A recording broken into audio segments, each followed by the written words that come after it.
صلی اللہ تعالی علیہ وآلہ وسلم۔ ماشاءاللہ ماہ ربیع النور کی آمد ہے۔ بہت سارے ساتھیوں نے مجھ سے کہا کہ ہم عید میلاد النبی صلی اللہ علیہ وسلم کیسے منائیں، تو میں ایک مختصر منانے کا طریقہ آپ کی سماعتوں کے حوالے کرتا ہوں، شاید کہ میری بات دلوں میں اتر جائے اور ہم اس طرح سے عید میلاد النبی صلی اللہ علیہ وسلم منائیں تو آقا کریم صلی اللہ علیہ وسلم کی خوشنودی حاصل ہو۔ ماہ ربیع النور سے پہلے جتنی مرتبہ ہو سکے آپ کثرت کے ساتھ درود شریف پڑھیں، بلکہ میں تو کہوں گا کہ ایک ٹارگٹ رکھ لیں کہ آپ جو ہے 12 ربیع النور تک پوری فیملی مل کر 51,000 درود شریف پڑھیں گے۔ اب میں جو بتا رہا ہوں اسے سماعت فرمائیں کہ چاند رات سے لے کر 12 ربیع النور تک کم از کم، اور اللہ توفیق دے تو زندگی بھر اس کی عادت بنائیں۔ پہلی چیز، روزانہ کم از کم 1200 مرتبہ درود شریف کا ورد کریں۔ دوسری چیز، روزانہ قرآن کریم کے 12 رکوع ضرور پڑھیں۔ ممکن ہو تو 12 حاجت مندوں کو روزانہ کھانا کھلائیں۔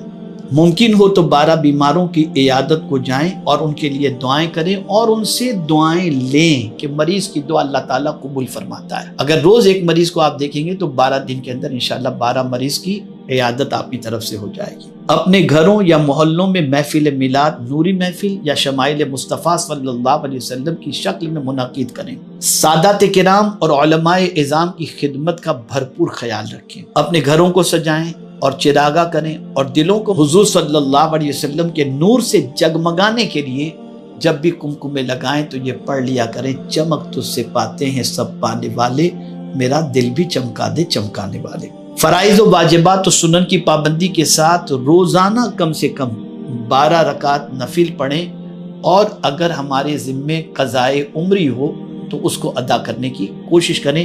روزانہ اللہ توفیق دے تو جو نمازیں قضا ہو چکی ہیں کم از کم آپ کوشش کریں کہ 2-3 دن کی قضا شدہ نماز جو ہے اسے ادا کریں، اور اگر آپ صاحب ترتیب ہیں تو روزانہ 12 رکعت نفل پڑھنے کی کوشش کریں۔ یتیموں کی کفالت اور مستحق بیواؤں کی مالی مدد کی ذمہ داری لیں، انشاءاللہ اس کی برکتیں اللہ دونوں جہاں میں عطا فرمائے گا۔ سیرت النبوی صلی اللہ علیہ وسلم پر علماء اہل سنت کی کتابیں لوگوں کو تحفتاً دیں، خاص کر پیغمبر رحمت صلی اللہ علیہ وسلم کتاب جو کئی زبانوں میں دستیاب ہے اسے آپ علماء کو تحفے کے اندر دیں۔ انشاءاللہ بڑی معلوماتی کتاب ہے، اور اس کتاب کو آپ غیر مسلم کو بھی دے سکتے ہیں جو کئی زبانوں کے اندر ہے، انگلش، اردو، ہندی، گجراتی۔ انشاءاللہ اس کا فائدہ آپ خود محسوس کریں گے۔ غریب بچیوں کی شادی اور بے روزگاروں کی روزی کے انتظام میں تعاون کرنے کا عزم کریں، انشاءاللہ اس کی برکتیں بھی حضور کی میلاد کی خوشی میں آپ کو نصیب ہوں گی۔ علم دین حاصل کرنے والے 12 غریب و نادار طالب علموں کے تعلیم کے اخراجات کی ذمہ داری اپنے کاندھے پر لیں، اور اسی طریقے سے مریضوں کے علاج و معالجے کی ذمہ داری آپ لیں، اور ان 12 دنوں کے اندر یہ سارے کام کرنے کی کوشش کریں۔ پھر آپ دیکھیے گا 12ویں والے کا کرم کتنا ہوتا ہے۔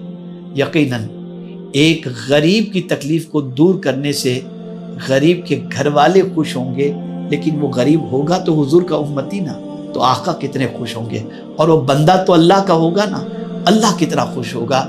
میرے پیارے آقا صلی اللہ علیہ وسلم کے پیارے دیوانوں، تو اس طریقے سے بھی آپ سرکار صلی اللہ علیہ وسلم کی میلاد پاک منانے کی کوشش کریں، اور مزید تفصیل کے لیے آپ میرا بیان سماعت فرمائیں جس کے اندر میں نے حضور صلی اللہ علیہ وسلم کی میلاد پاک کس طریقے سے منائی جائے تفصیلی خطاب میں نے کیا ہے، اسے آپ سماعت فرمائیں۔ السلام علیکم ورحمۃ اللہ تعالی وبرکاتہ۔